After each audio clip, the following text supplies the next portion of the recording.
Voltamos aí, atualidades. Bom, nesse bloco, nosso convidado é o Dr. Márcio Vilaça. São questões atuais que a gente tem que debater. Questões de saúde e questões que visam aí a melhoria do dia a dia seu, qualidade de vida e outras coisas que você tem que estar informados. E é isso aí que a gente pretende aqui, convidando o Dr. Márcio Vilaça para abordar aí uma série de temas. Bom, quero cumprimentar o Márcio, uma satisfação novamente, hein? Foi um prazer muito grande estar aqui novamente nesse programa, que a gente conversando, né, com os ouvintes no nosso dia a dia, a gente fica entusiasmado e eu quero cumprimentá-lo por isso, porque a gente só ouve elogios dos seus telespectadores. Bom, isso, doutor Márcio Vilaça, que também é um titular aqui do programa, e semana que vem ele estará aqui, hein, falando sobre questões de as doações de órgãos aí, que vou falar a verdade, hein, ninguém sabe dos trâmites, ele vai explicar isso tudo na semana que vem, porque agora nós vamos debater outros temas aqui, mas nós já acordamos isso e o doutor Márcio aceitou. Tudo bem, vamos lá. E você que tomou Tamiflu aí, falou, Tamiflu, ele realmente, aquela gripe aí, complicada, ela às vezes tem um efeito muito assim efetivo de muita propaganda em cima. Mas tem estudos aí que eu queria que o Márcio pudesse falar o seguinte: Tamiflu não seria eficaz contra a gripe A. Vamos saber, doutor Márcio. E aí, Márcio? Olha, a gente fica surpreso quando a gente vê umas reportagens nesse nível. Esse assunto é um assunto que nós vamos discutir agora, mas é um assunto que a gente tem que deixar bem claro para a população, que é um assunto que nós vamos discutir, é um assunto econômico. Econômico, verdade. Certo? Por quê? Porque quando a H1N1 surgiu, ela surgiu pondo a população mundial num terror. E a gente teve a oportunidade de assistir aqui em Bragança, a morte de vários pacientes com a gripe H1N1. E na época, isso ocorreu em 2009, né, já fazem 5 anos, sim, quando os doentes ficavam muito ruins e eram internados, então houve a Organização Mundial de Saúde, ela autorizou a distribuição de um remédio chamado Tamiflu. Verdade. E um remédio, esse Tamiflu, que foi produzido por uma indústria farmacêutica da Suíça, de alto renome. Quer dizer, agora, e todo mundo tomou. Agora, tem estudos também que mostraram que o Tamiflu, ela não curava a doença, mas ela reduzia em 25% das mortes dos pacientes que estavam com H1N1. Agora, surge um outro estudo agora, que fala que o Tamiflu era pouco melhor do que o paracetamol, do que a Novalgina. Verdade. E o Brasil gastou 500 milhões em importação desse remédio. Agora, quando essa notícia saiu, foi um alvoroço causado no mundo todo.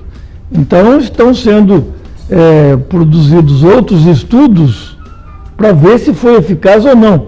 Mas o fato é que esse assunto acabou, porque a vacina foi produzida, hoje está sendo aplicada no mundo todo a vacina, está produzindo efeito, e o H1N1 está cada vez mais raro no mundo, e graças a Deus aqui no Brasil e na nossa querida Bragança. E pode até ter o Brasil importado essa quantidade de remédio aí, sem uma eficácia, assim como esses estudos estão mostrando. Pois é, mas é uma questão econômica. Pois é, uma questão econômica pura de um assunto que já está ultrapassado. Quer dizer, gastou há 5 anos atrás 500 milhões por bobagem ou não? Mas o fato é que na época era o que se tinha. Agora, de uma doença que estava aí, que estava matando, eu acho que foi correto comprar na época. Agora nós podemos só lamentar. Verdade. Bom, Olha aí, dengue, hein, mosquito transgênico é liberado, foi liberado para combater a dengue, hein, Márcio? Bom, isso eu acho espetacular. Espetacular. Espetacular porque eu tenho um sítio, e no meu sítio lá eu crio boi. Eu tenho umas vacas lá, e eu já li, e quem tem boi aqui no Brasil, aqui em Bragança, esses bichos têm muita berne, né? E a berne, e essa berne, ela pica o ser humano e o ser humano vem com berne. Sim, quer dizer, nós estamos no ano de 2015, essa semana eu tirei um berne de uma paciente que veio me consultar que estava com um abscesso na perna. Eu fui lá, apertei e tirei o berne. Quer dizer, esse berne é causado por uma mosca e ela infesta esses animais.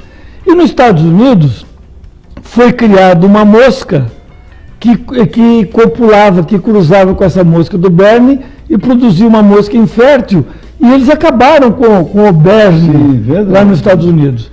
Esse mesmo estudo de produzir uma mosca infértil foi feito por uma firma inglesa chamada Oxitec, que está produzindo o Aedes aegypti, o nosso pernilongo, e introduziu aí no pernilongo no DNA um genzinho diferente lá que produz um híbrido infértil. Infértil, verdade. Então, e só produz macho, porque a gente sabe que o Aedes aegypti, o pernilonguinho, que pica, que transmite a doença, é só a fêmea. Fêmea, é isso. A fêmea é que faz o estrago todo. O macho só faz barulho no ouvido, mas não pica, né? Verdade. O macho é chato, mas não pica.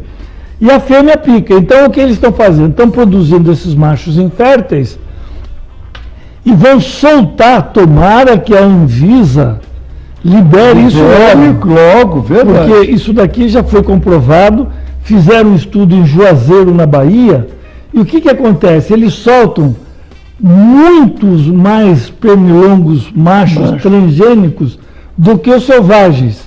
E aí esse infértil vai lá, copula com a fêmea e não nasce nada. E esses mosquitinhos, eles duram 3 a 5 dias, depois eles morrem. Então qual é a intenção? Como o macho é infértil, ele cruzando, e como ele vai ter maior quantidade, ele tem maior probabilidade de cruzar com a fêmea do que o machinho selvagem. É verdade. E como eles todos duram poucos, então, copulando e não nascendo, cai assustadoramente População de a população de fêmeas e do mosquito em geral. Como eles duram de 3 a 5 dias, eles vão morrendo todos e não vai nascendo outro. Então, eles conseguiram reduzir lá em Juazeiro, tiraram 90% da população de mosquito da cidade. Então, isso é uma coisa sensacional. Agora, a gente tem que falar com a população, continua olhando aí seus vasilhames, né? Não, isso daí é um trabalho que está para ser feito e esses mosquitinhos ainda vão ser lançados. Isso é uma pesquisa que já deu certo, mas ainda não foi comercializada a soltura desses pernilongos. Vamos aguardar que eles cheguem logo. Chegue logo aqui. Bom, e os especialistas aí, olha aí, eles reforçam a importância da vacina contra o HPV, hein, Márcio? Bom, essa importância da vacina contra o HPV, isso já é um assunto discutido mundialmente e o mundo civilizado já adotou essa vacina contra o HPV. E o que é o HPV? O HPV é uma doença que ela se manifesta em homem, no pênis, e nas mulheres pode se manifestar na vagina e no ânus. Sim. E esse HPV, ele produz um papiloma, uma espécie de uma verruguinha. Os caipiras brasileiros chamavam de cancro mole. E essa verruguinha, ela, como verruguinha em si, ela tem um aspecto higiênico meio desagradável. Mas ela é responsável pelo aparecimento do câncer de colo de útero da mulher, que é uma doença que mais mata as mulheres no mundo. Verdade. Inclusive aqui no Brasil. Então, se a gente diminuir o HPV, vai diminuir o câncer de colo de útero de mulher. Então, e essa vacina, ela é eficaz, comprovadamente eficaz, e o SUS, o governo brasileiro, através do Ministério da Saúde, já aprovou e já está fazendo a liberação gratuitamente entre as meninas de 11 a 13 anos. E o que deu uma confusão aí foi que alguns especialistas falaram que não seria muito bom o uso dessa vacina, que podia dar algumas complicações, alguns casos graves, mas no mundo todo, com milhares de estudos feitos, se comprovou que não tem nenhuma contraindicação. Então, as mães das meninas e as meninas de 11 a 13 anos, se preparem, vamos tomar essa vacina para a gente diminuir o câncer de colo uterino que vai aparecer na mulher numa idade adulta. Verdade, olha aí. Bom, e aqui como o último assunto aqui, depois, na semana que vem, o doutor Márcio vai voltar a falar sobre a questão dos transplantes de órgãos. Dificuldades e controvérsias, hein, Marco, a prática do aborto legal, hein, Márcio? No Brasil tudo é complicado, né? Verdade, olha. No Brasil tudo é complicado.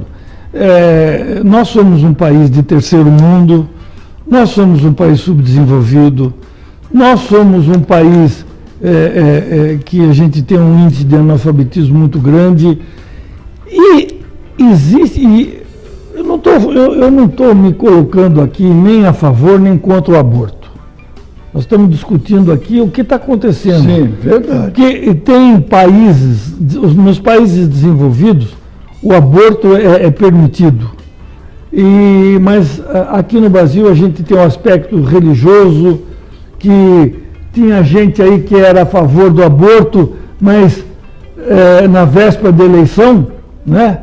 Todo mundo que era comunista aí, que eram ateus e não acreditavam em Deus, era a favor do aborto. Quando viu que o brasileiro é religioso e é contra o aborto, aí virou todo mundo contra o aborto.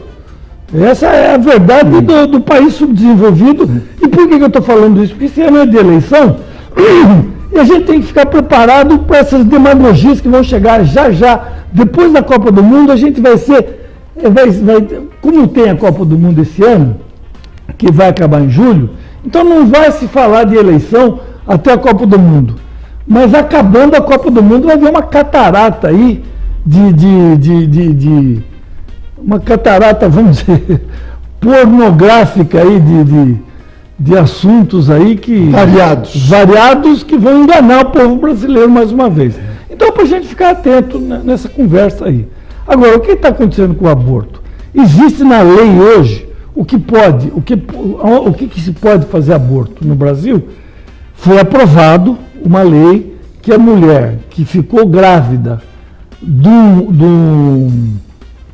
uma, como é que se chama? De uma agressão aí, agressão física. Uma agressão física, fugiu o termo agora, ela é estupro. Uma mulher que foi estuprada, uma mulher que foi estuprada e nesse estupro ela ficou grávida, por lei ela tem direito a que se faça aborto. Ela pode optar isso. Ela pode optar, e a lei aprovada em Congresso, sancionada, diz que não precisa nem fazer BO, não precisa nem fazer nada. Ela chega e fala, eu fui estuprada, não precisa trazer laudo médico do IML para comprovar que ela foi estuprada sexualmente.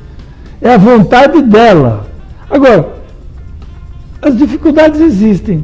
Se uma mulher chega num hospital, hoje eu estou imaginando nos hospitais aqui de Bragança, se uma mulher chega hoje e fala que ela foi estuprada e ela quer fazer uma curetagem para fazer o aborto, eu acho que ela vai ter grandes dificuldades. Muita dificuldade. Grandes dificuldades. Eu acho que não só em Bragança, eu acho que em todo eu estou falando Bragança para o telespectador imaginar essa mulher entrar na Santa Casa, ir no Hospital da Faculdade, que são hospitais filantrópicos e que tem uma entidade religiosa que fica atrás disso.